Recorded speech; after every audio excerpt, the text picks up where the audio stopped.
moving on from a fairly serious story about the future or potential future of archaeology and civil engineering in this country. Uh, if we have one. if we if we have a country, or if we have a future. Both. Again, hard hats at the ready. Yeah. No, moving on from And I that. didn't use the B word. No, we didn't. We didn't use the B word. No, no, exactly, exactly. Yeah, I think that deserves a minus from the swear jar. We deserve a sweetie.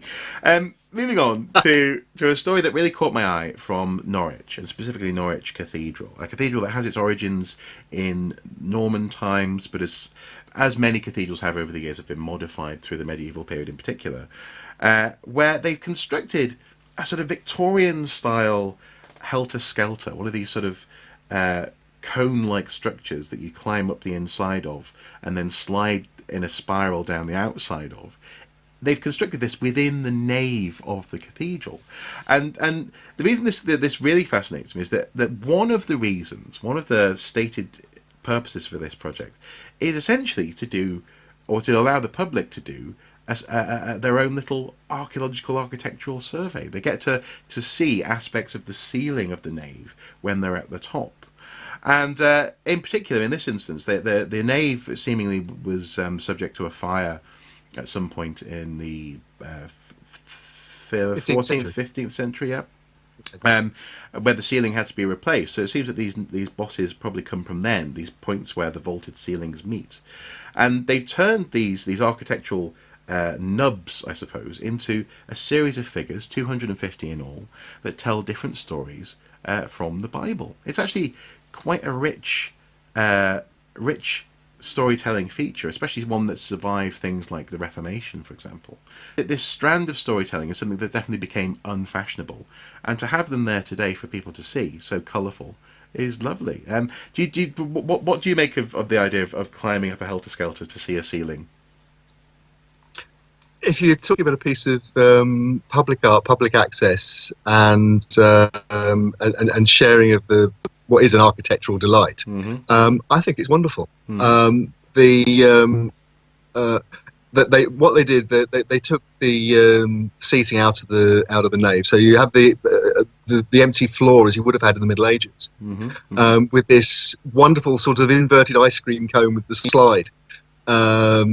Sat in the middle of the nave, but when you get to the top of it, and if I'm looking at the BBC page as we're talking, that was publicising this, and there's a perspective shot of the nave of the cathedral, which I think has been taken from a cherry picker or something, or when they've had scaffolding previously.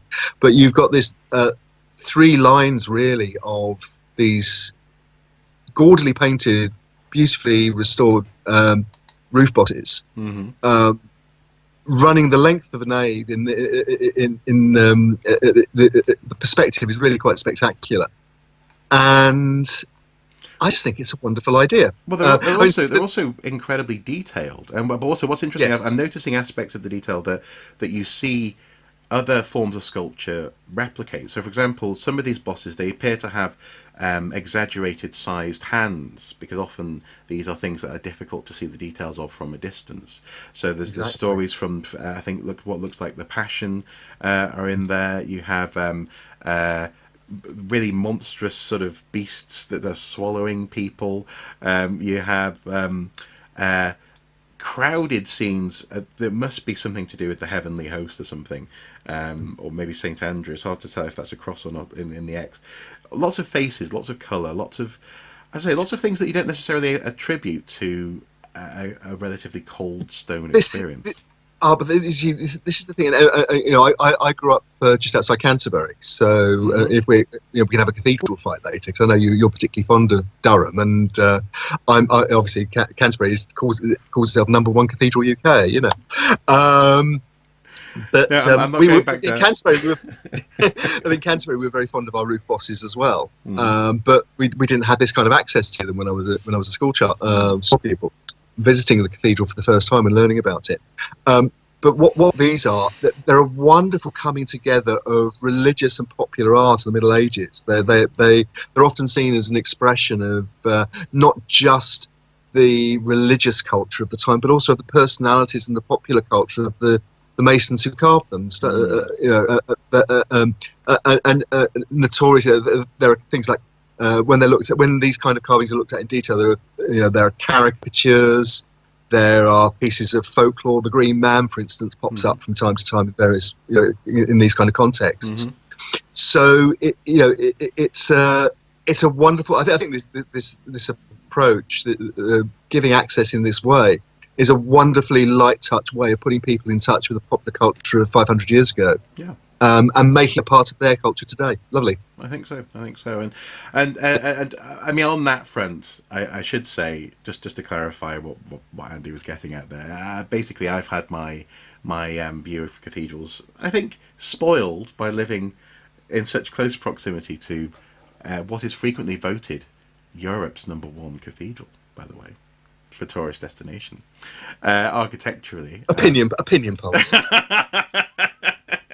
Durham Cathedral, the home of St Cuthbert, Bede, the father of English historiography. St Cuthbert, you nicked St Cuthbert from Lindisfarne. No, he didn't. No, he came to rest. He didn't come where he was carried, obviously, by the community who eventually settled there. The cathedral was founded because he was around dead him. at the time he'd have any choice in the matter. But it is nonetheless a beautiful building, and so sometimes I do look at. I have to remind myself that other cathedrals are allowed not to be Durham. And I have to say, the first thing I do when I visited Durham the first time, and it is a wonderful cathedral, was visit the grave of St Bede, our first great known historian, and tip my hat to him, because one of the reasons we're here is because of him. So, his ecclesiastical history of the English Church and people. Precisely. It's a wonderful legacy, and also, but in that sense, I just to clarify, I particularly like the fact that Bede is arguably as much, as you said, he's one of these sort of. If you had scientific saints, he would be one of them. Put it that way. People like Bede. So yeah, I'm very. I love Durham anyway. But nonetheless, this is very pretty. Well done to these people for thinking of it. So ultimately, a very interesting way to engage with a medieval structure, and one that I would stress you don't need to be necessarily religious to appreciate. I saw some people, some of my friends were a bit sort of, well, you have to go to church. But I think actually these are beautiful in their own right as pieces of art. So well worth looking at. I think also actually we should say that there are some people who do have religious beliefs who saw it as being sacrilegious. Putting what was essentially a fairground item in the name of the cathedral, and were calling down fire and brimstone on it. It's better. Something like that was bound to be controversial. I'm certainly with the cathedral authorities on it, though. I think it was a lovely idea. I think so. But nonetheless, again, hard hats at the ready if there is fire and brimstone.